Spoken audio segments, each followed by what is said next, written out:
বিসমিল্লাহির রহমানির রহিম। আসসালামু আলাইকুম ওয়া রাহমাতুল্লাহি ওয়া বারাকাতুহু। এই ভিডিওটিতে জেনে নিন ১৪টি জিনিস, ১৪টি এমন কাজ যার কারণে বাসায় বরকত চলে যায়, দারিদ্রতা আসে, দুশ্চিন্তা আর দুঃখ নেমে আসে। এসব জিনিসগুলো আমি আমার তরফ থেকে বলছি না, বরং এই সকল জিনিস থেকে বেঁচে থাকার তালিম আল্লাহ দিয়ে থাকেন এবং অনেকগুলো জিনিস তো কোরআন এবং হাদিস দ্বারা প্রমাণিত। আর আপনারা এই ভিডিওটিতে জানতে পারবেন ১৪টি জিনিস কি কি, যা থেকে আমাদের বেঁচে থাকা জরুরি।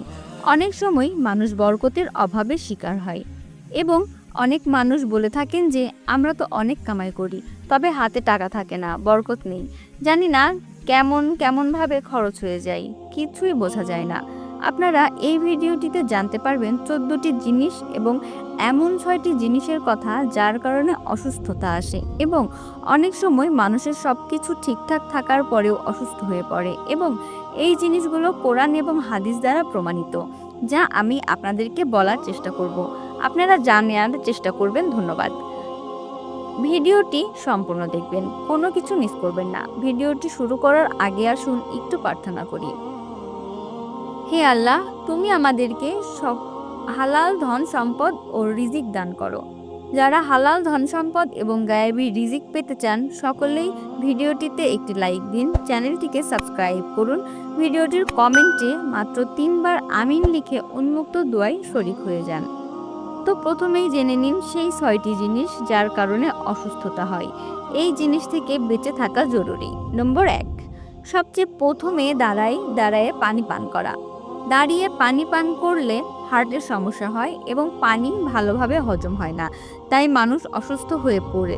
এজন্য সুন্নত অনুসরণ করুন, বসে পানি পান করুন, ৩ নিঃশ্বাসে পানি পান করুন, এতে আপনার শরীরের জন্য অনেক উপকারী হবে। নম্বর ২, খালি মাথায় বাথরুমে যাওয়া। খালি মাথায় বাথরুমে গেলে কি হয়? হাদিসে রয়েছে টয়লেটের মধ্যে জিন থাকে। যখন মানুষ খোলা মাথায় টয়লেটে বা বাথরুমে যাবে তখন জিন হামলা করে, তখন মানুষ অসুস্থ হয়ে পড়ে। এই জন্য চেষ্টা করবেন মাথা ঢেকে বাথরুমে বা টয়লেটে যাবার, যাতে আপনি জিন থেকে অথবা এমন কিছু থেকে বাঁচতে পারেন। নম্বর ৩, গোসল করার জায়গায় প্রস্রাব করা। গোসল করার জায়গায় প্রস্রাব করলে কি হয়?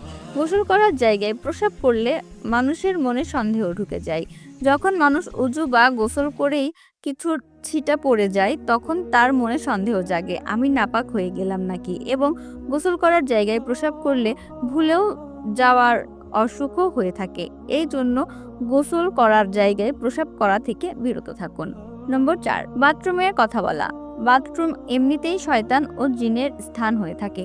সেখানে যখন মানুষ কথা বলে তখন শয়তান বা জিন তার কথায় হামলা করে থাকে, তখন মানুষ অনেক সমস্যায় পড়ে যায়। এই জন্য টয়লেটে বা বাথরুমে কথা বলা থেকে বিরত থাকতে হবে।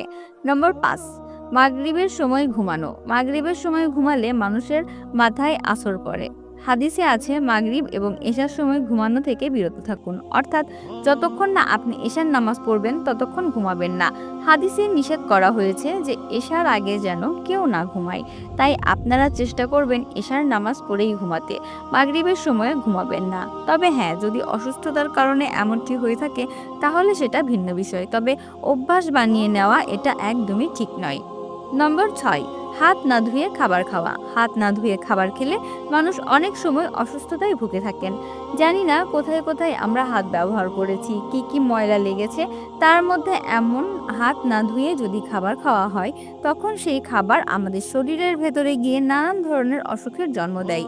এই জন্য হাত না ধুয়ে খাবার খাওয়া নিষেধ করা হয়েছে। আপনি হাত ধুয়ে তারপর খাবার খাবেন এবং পান করবেন, এতেই আপনার উপকার হবে। এখন জেনে নেই সেই ১৪টি কারণ যার কারণে বাসায় বরকত কমে যায়, দারিদ্রতা আসে, দুশ্চিন্তা ও দুঃখ বাড়ে। সেগুলো কি কি? সর্বপ্রথম নম্বরে রয়েছে ফকিরদের ফিরিয়ে দেওয়া। ফকির বা মিয়া সাহেবদের ফিরিয়ে দিলে আল্লাহ তাআলা সেই ব্যক্তির রুজিতে বরকত দেন না, কারণ কখনো কখনো ফকির অথবা মিয়া সাহেব আল্লাহর তরফ থেকে আমাদের কাছে আসে আমাদের পরীক্ষা করার জন্য। এই জন্য ফকিরকে ফিরিয়ে দেওয়া উচিত নয়। যদি আপনার কাছে কিছু থাকে তাহলে তাদেরকে দিয়ে দিবেন, আর যদি কিছু না থাকে তাহলে সুন্দরভাবে বলবেন আমার কাছে এখন কিছুই নেই, পরে আসুন। নম্বর ২, মসজিদে দুনিয়ার কথা বলা। মসজিদে দুনিয়াবি কথা বললে নেকি খতম হয়ে যায় এবং হাদিসে রয়েছে মসজিদের মধ্যে দুনিয়ার কথা বলা যাবে না, এতে নেকি খতম হয়ে যায়। এই জন্য মসজিদে দুনিয়াবি কথা বলা থেকে বিরত থাকুন। নম্বর 3, খালি মাথায় খাওয়া। খালি মাথায় খেলে খাবারের বেয়াদবি হয়। এ কারণে খাবারের মধ্যে বরকত থাকে না। তাই যখনই খাবার খাবেন তখন মাথায় কাপড় দিয়ে খাবার খাবেন। এতে খাবারের বেয়াদবি করা থেকে বাঁচবেন এবং আপনার খাবারে অনেক রিজিক আসবে। নম্বর 4, সন্তানদের গালি দেওয়া। সন্তানদের গালি দেওয়া উচিত নয়। সন্তানদের বদদোয়া দেওয়া উচিত নয়। সন্তানদের বদদোয়া দেওয়া থেকে নিষেধ করা হয়েছে, কারণ যদি সেই সময় আপনার বদদোয়া কবুল হয়ে যায় তাহলে সন্তানদের ক্ষতি হতে পারে। এই জন্য কখনোই সন্তানদের গালি বা বদদোয়া দিবেন না। নম্বর 5, মিথ্যা কথা বলা। মিথ্যা কথা বলা অনেক বড় গুনাহ। এই গুনাহের ফলে আমাদের রিজিকের রাস্তা বন্ধ হয়ে যায়। তাই মিথ্যা বলা থেকে বিরত থাকুন। নম্বর 6, সকালে ঘুমানো। সকালে ঘুমানো সম্পর্কে হাদিসে বলা হয়েছে সকালে ঘুমালে সেই ব্যক্তির রিজিক বন্ধ করে দেওয়া হয়। এই জন্য সকালে ঘুমানো থেকে বিরত থাকুন। নম্বর 7, নামাজ কাজা করা। নামাজ কাজা করলে মানুষের জীবনের বরকত চলে যায়। যখন বরকত শেষ হয়ে যায় তখন সেই ব্যক্তির জীবনে কামাইতেও বরকত থাকে না, রুজিতেও বরকত থাকে না। এই জন্য চেষ্টা করবেন 5 ওয়াক্ত নামাজ সঠিকভাবে আদায় করতে। নম্বর 8, গান শোনাতে মন বসানো। গান শোনা বা মিউজিক শোনা ইসলামে হারাম, নিষিদ্ধ করা হয়েছে। যখন মানুষ গান বাজনায় মন দেয় তখন সেই ব্যক্তির রিজিকে বরকত থাকে না এবং তার কামাইতেও বরকত থাকে না। একটি গুনহার কাজ, তাই গুনহায়ের কারণে তার রিজিক কেড়ে নেওয়া হয়। নম্বর 9, মেহমান আসলে মন খারাপ করা। মেহমান আসলে মন খারাপ করা যাবে না, কারণ তারা তাদের রিজিক নিয়েই আসেন। মেহমান এলে সেই ঘরে বরকত বেশি হয়। তাদের কখনোই খারাপভাবে দেখবেন না। নম্বর 10, কোরআন শরীফ অজু ছাড়া ধরা। এটি একটি বড় গুনাহ। গুনাহের কারণে রিজিক কমে যায়। এই জন্য কোরআন ধরার সময় অবশ্যই অজু করে ধরা উচিত। নম্বর 11, বিসমিল্লাহ না বলে খাওয়া এবং পান করা। আপনি আল্লাহ তাআলার নিয়ামত খাচ্ছেন, পান করছেন, অথচ বিসমিল্লাহ না বলে, এই জন্য আপনি ইবাদতের প্রতি গাফেল হচ্ছেন। আপনি চেষ্টা করবেন যখনই আল্লাহর নিয়ামত খাবেন বা পান করবেন তা বিসমিল্লাহ বলে করবেন। তাতে আপনারই উপকার হবে, আপনার রিজিকে বরকত হবে, আপনার কামাইতেও বরকত আসবে। হাদিসে বলা হয়েছে যে যে কোনো কাজ বিসমিল্লাহর সাথে করা হলে সেই কাজে অনেক বরকত আসে।